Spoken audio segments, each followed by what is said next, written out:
En ese caso nos obligaron a que solamente una persona fuera la encargada de presentarse a las compras y que tenía que hacerlo de la manera protegido completamente y de la manera más rápida posible, porque también nos tocó ver estas filas interminables fuera de los supermercados y de los centros en donde conseguimos alimentos, y teníamos que armarnos de paciencia y de fuerza y de mucha concentración para que no se nos fuera a olvidar lo que teníamos que comprar, para tener que empacar todo y llevarlo rápido. En fin, nos metió en una situación pues muy estresante, porque estábamos acostumbrados también a tener otras logísticas a la hora de comprar. Yo creo que inclusive como tal, como bien lo marcas, muchos no dimensionaban la importancia de esta salida a las compras, ¿no? Se había vuelto algo tan rutinario, tan parte de tu existencia, que inclusive llegabas a las 10 de la noche y en ese momento querías ir y adquirir lo que te necesitabas, ¿no? O incluso en cuanto llegabas y se te había olvidado algún ingrediente, pues ya me regreso y vuelvo a ir, ¿no? Sin problema. Sin Exacto. embargo, con estas nuevas dinámicas de compra, pues no podías darte ese lujo. Entonces tenías que generar una serie de acciones y de actitudes previas que antes no considerabas. Como por ejemplo hacer una lista de ingredientes, ¿no? Tenías que hacer la lista de, bueno, no de ingredientes, sino más bien de productos que iba a llevar, y eso también te obligaba un poco a revisar qué es lo que tengo en casa para ver cómo voy a aprovechar esto que ya tengo. Y bueno, si tengo por ahí un atún, pues puedo preparar una ensalada, entonces me hace falta mayonesa, me hace falta jitomate, me hace falta cebolla, en fin, como la receta que quiera seguir. Y por otro lado, pues también estas dinámicas de ponerse a cocinar siguiendo las recetas de los videos o de la abuela, pues también hacía que de pronto incluso conociéramos ingredientes nuevos que no sabíamos ni la presentación ni nada, porque son nuevos sabores, ¿no? No conocíamos su existencia simplemente. No sabíamos cómo eran si no venían en una lata. De hecho, a muchos, incluso aunque no lo vean, se fueron educando en las compras, ¿no? Así es, incluso pues de pronto revisar qué es lo que hay, ¿no? Así de, todavía está ahí en el refrigerador el bacalao de diciembre, y estamos en marzo, en junio, en mayo, dependiendo del mes en el que estuviéramos. Y entonces nos obligaba también a limpiar nuestros cajones y quitar toda esa ropa que ya no íbamos a usar, pero también los cajones del refrigerador, de los congeladores, de las alacenas, y ver qué es lo que estaba ahí para poder utilizarlo, ¿no? Y una vez que ya teníamos detectado eso, pues podíamos, ya con nuestra lista, complementar y usarlo para evitar el desperdicio de alimentos, optimizar nuestros recursos económicos y nuestros recursos culinarios también. Ahora, 2 años después. 2 años después. Nos hemos visto en cuanto a recomendaciones de compras y esto. ¿Qué hay ahora? 2 años después ya entendemos un montón de cosas, ¿no? De pronto criticamos que esta o aquella acción no funciona tanto, sin embargo, pues en su momento nos dieron esas recomendaciones porque era la información que se tenía.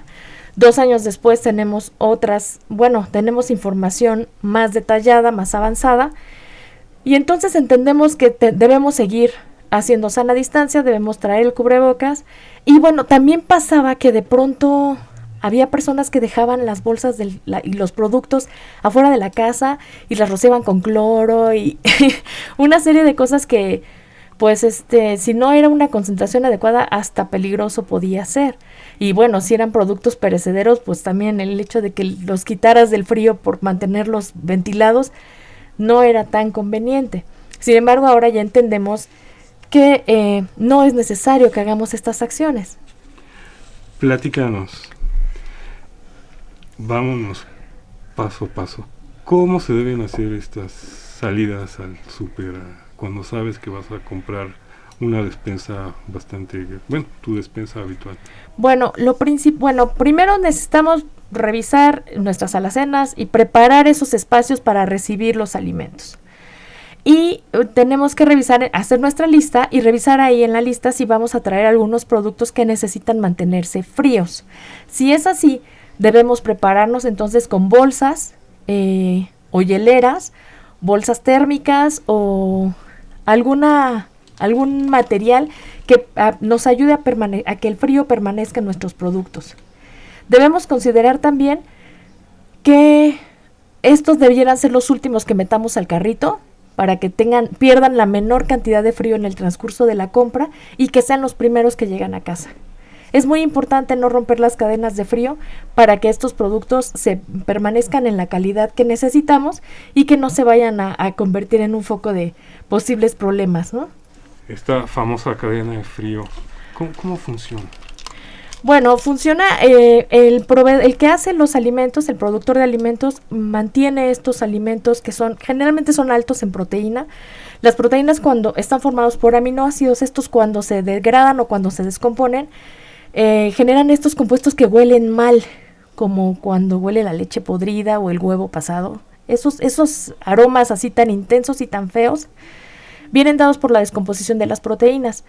De ahí que sea importante que las mantengamos en buen estado la mayor cantidad de tiempo posible.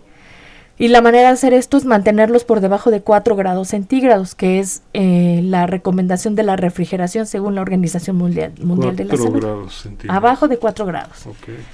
Bueno, 4 grados o menos. Entonces, para mantener estas temperaturas, una vez que vamos a comprarlo, pues es por eso te platicaba que era importante que prepararas alguna bolsa térmica, alguna hielera o algún instrumento que nos ayude a mantener el frío con los productos, en los productos, la mayor cantidad del tiempo posible. Una estrategia es que todos los empaquetes en la misma bolsa. Si no llevas una bolsa térmica, al menos que estén juntos para que no pierdan tanto frío con las temperaturas ambientes.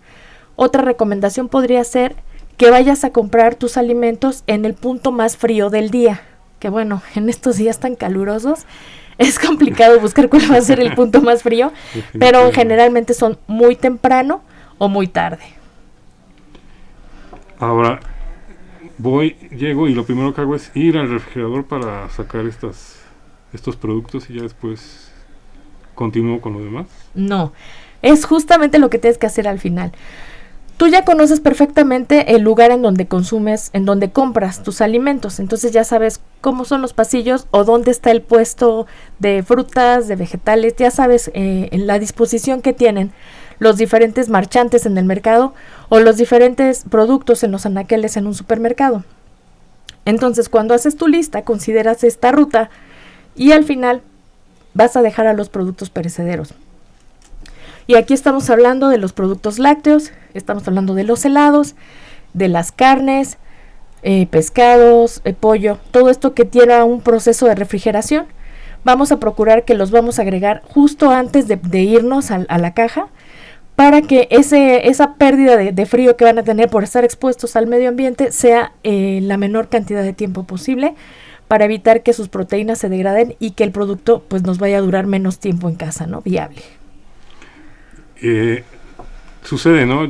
Vamos al súper, hacemos nuestras compras y en algún momento regresamos a guardar nuestra despensa y resulta que los productos ya no tienen la calidad y entonces quizás la culpa fue del súper. Bueno, hay algunos supermercados que tienen algunas malas prácticas como desconectar sus refrigeradores, que no son la mayoría y es muy mala práctica, así que además se nota en los productos. Así que intentan hacerlo la menor cantidad de veces posible, sin embargo, suele pasar y llega a pasar. Pero pues también el consumidor tiene ahí parte de la responsabilidad. No vayas al supermercado y después irte al cine o a pasear, sino que cuando vas a hacer una salida específica para comprar alimentos, pues procura cuidarlos lo más posible. Y en el caso de los otros alimentos, de pronto somos muy dados a estar tocando frutas, verduras y todo lo que se deja al alcance para ver cómo está la turgencia de los tejidos, ¿no? Qué tan firme está la carne de el tejido de los vegetales, pero no los vamos a llevar. Entonces vamos a procurar no estar, pues vulgarmente toqueteando, ¿no? Se dice, no estar tocando los productos que no vamos a consumir, porque eso también está incrementando el desperdicio de alimentos, que es algo que debemos evitar a toda costa en este tiempo. Y por otro lado, los productos que están empaquetados tienen un código, tienen algo impreso que se llama fecha de caducidad o fecha de consumo preferente. Entonces, si revisamos esas fechas, podemos darnos cuenta de cuándo es el tiempo en el que ya va a perder las características de ese producto, y entonces busquemos las que están más lejanas. Como una recomendación, podemos decir que generalmente las acomodan al fondo de la fila de los productos. Es decir, si tú ves frente a ti una hilera de cajas de galleta, si tú tomas la que está al fondo del anaquel, va a tener una vida más larga, es decir, va a tener una fecha de caducidad más lejana la que está al fondo que la que está aquí enfrente de ti en tu nariz. Entonces, como consumidor, pues puedes buscar la que tiene la fecha de caducidad más lejana y llevarte esa para que te dure la mayor cantidad de tiempo en tu alacena. Hay un tema ahí también, la fecha de caducidad. Se ha vuelto todo un mito, y yo creo que más con estos tiempos de, pues efectivamente había productos que ya tenían 2 años almacenados, ¿no? Y la confusión entre esto y cuando dice consúmase preferentemente. Bueno, en la norma oficial mexicana 051, que es la que tiene que ver con el etiquetado de alimentos, vienen estas dos, y la fecha de consumo preferente está asociada a la calidad de los productos, es decir, que es la fecha que se rebasa, y puede ser que la galleta pierda sabor, color, aroma, textura. Sin embargo, si la comes, no pasa nada. Como estos expendios de pan frío que por ahí te venden los pastelitos más baratos, pero los puedes consumir, ya no están tan frescos, pero los puedes consumir y no te enfermas. La fecha de caducidad está específicamente dirigida a estos productos que platicábamos, que son que tienen un riesgo de degradarse por las proteínas que tiene.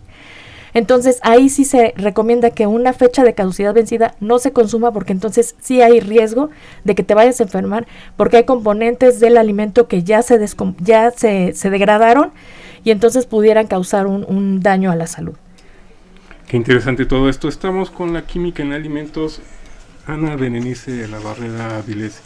Los seguimos invitando para que continúen con nosotros aquí en Confesiones y Confusiones. Regresamos.